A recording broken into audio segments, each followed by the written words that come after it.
fine. Okay. So you have kids who are suffering from some sort of like ADHD, or I'm not saying ADHD, but yeah. So see, the thing is, the biggest problem is Attention. there is the attention spans are actually going down. I mean, like when you look at like online videos, I mean, like Facebook now has a 3-second view. Like how many people watched it for 3 seconds? So as a cat instructor, like don't you feel it's like a little challenging, like when you do it online? You guys do a lot of online classes, live classes, etc. So the good thing is, anything which is free, Vivek, probably will not get traction. That's true. But if you look at CL, what we have done, and we charge a hefty bomb. So the guys who come in, and quite a lot of them are putting in their money into this. Quite a lot of them. I'm not saying everybody, but quite a lot of them in this. Especially when they are spending their evenings, like 9:30 to 11:30 in the night. I think they are pretty serious about it. So in that sense of the word, this small group of people, I think, are very, very sincere. But there are enough people who are not, which is what I'm trying to tell you. I think it will take a long time for this to get traction. Initially, if remember 5 years, 7 years back also, you and I were discussing, I thought it will take for 4 or 5 years. But I think it's going to take another 4 or 5 years. And probably 4 years later also, I'm going to say the same thing. Okay. One thing which I would always obviously like to ask you is, you guys take classes on a physical basis, you guys take it online basis.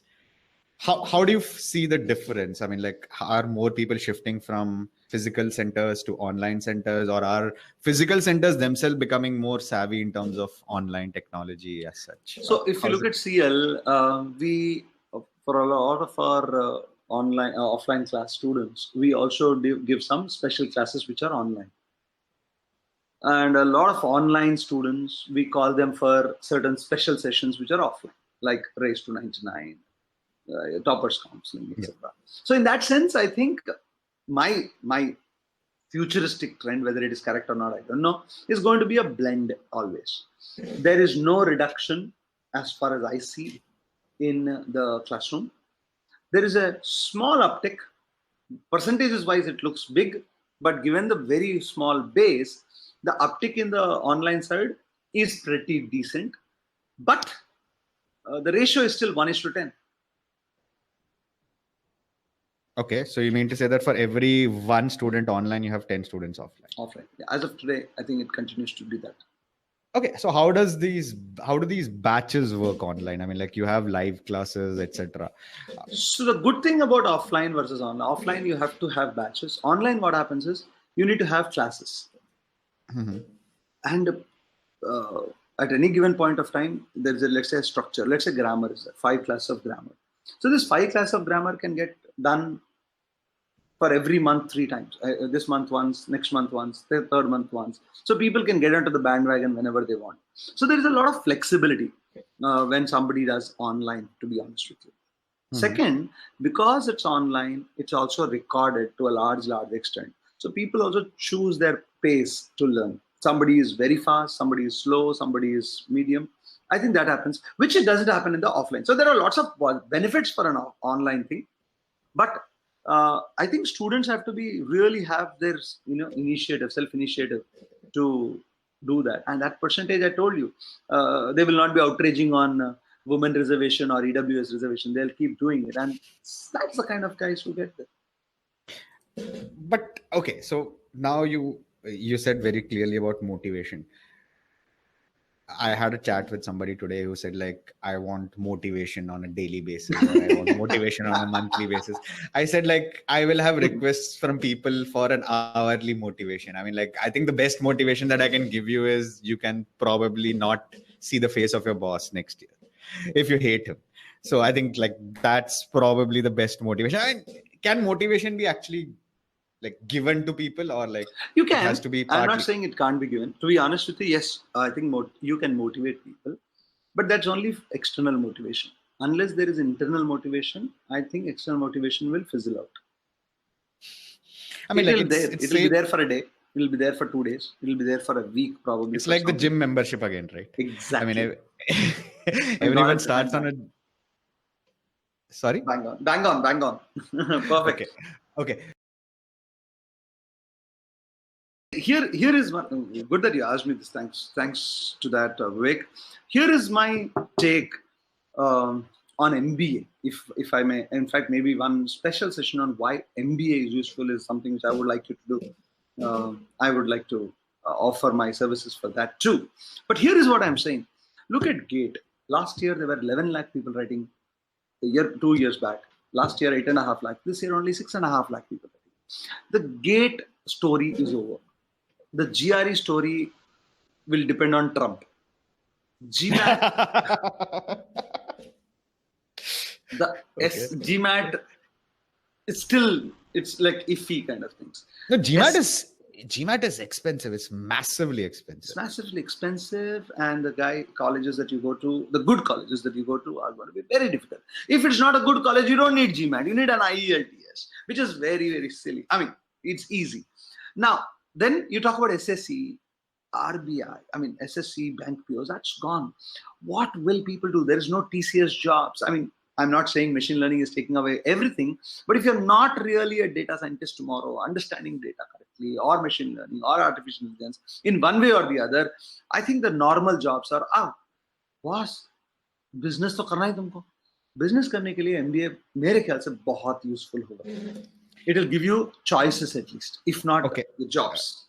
I was actually interviewing a student yesterday. We'll be doing it over. We'll be putting his videos up very soon about data science, business. He basically before he did an MBA, did an analytics course, and then now he's working as a head of analytics or a higher position analytics. So he himself figured out like what is the difference in terms of how he was thinking in terms of an MBA. Now, there is also another trend which is happening is that today there are a lot of people getting, a 20, 21-year-old kid is having a startup idea, and everyone is basically going into that startup saying that all I need is one Instagram post which goes viral and I'm going to be like a superstar. No, that is the thing. The thing is like, that's all you need. If you have one Instagram post which goes viral, you have a platform and then you basically go into it. So isn't like MBA. There is a million Instagram posts. 100 of them go viral, and 100 of them get the value. What about the 99,99,900 people? I have whereas just look at IIMs, Vivek, and forget why only IIMs. There are 20 IIMs. Even the last IIM Jammu, it may not be great considering you can compare itself with Ahmedabad, but there is a 9.5 lakh job in the offing, 9 lakh job in the offing. If you don't take that, you don't get a 4 lakh job.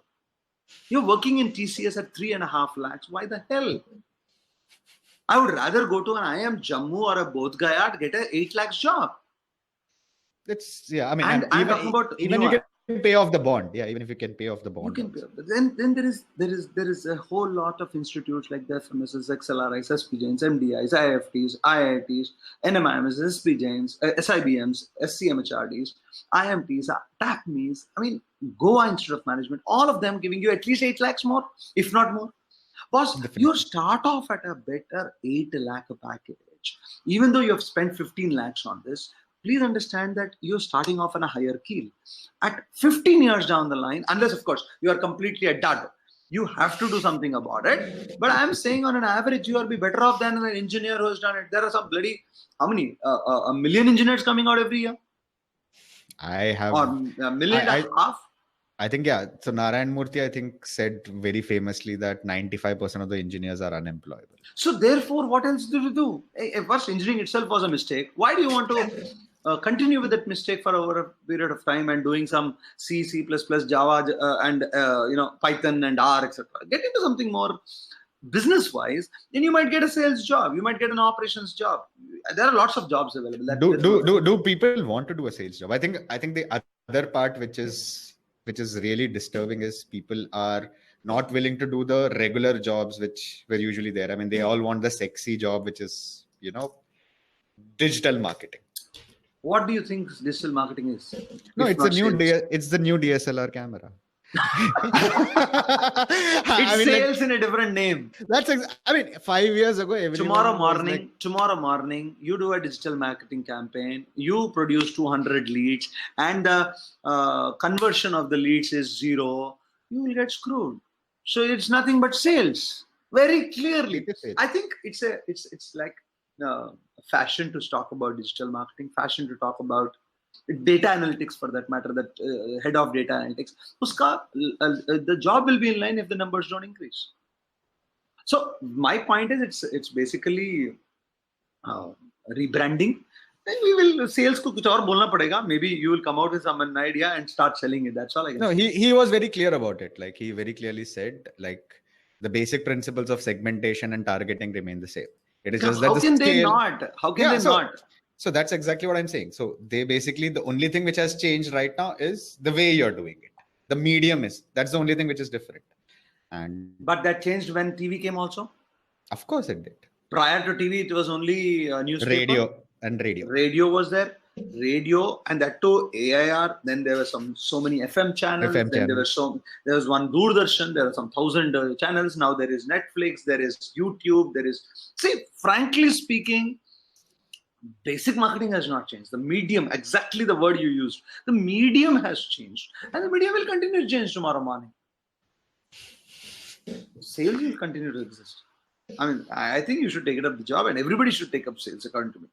I think, yeah. If you don't spend like at least in the first 2-3 years of your life, if you don't spend in sales, I think it's very difficult for an MBA. After doing an MBA. Yeah. If you want to be only in the sidelines, you will remain in the sidelines forever. Okay, cool. So we will take up ARKS offer later on when we do a why MBA sort of a course, but we'll leave ARKS right now. It's pretty late. Thank you very much, ARKS, for joining in. Always a pleasure. Same here. Always a pleasure. Thank you.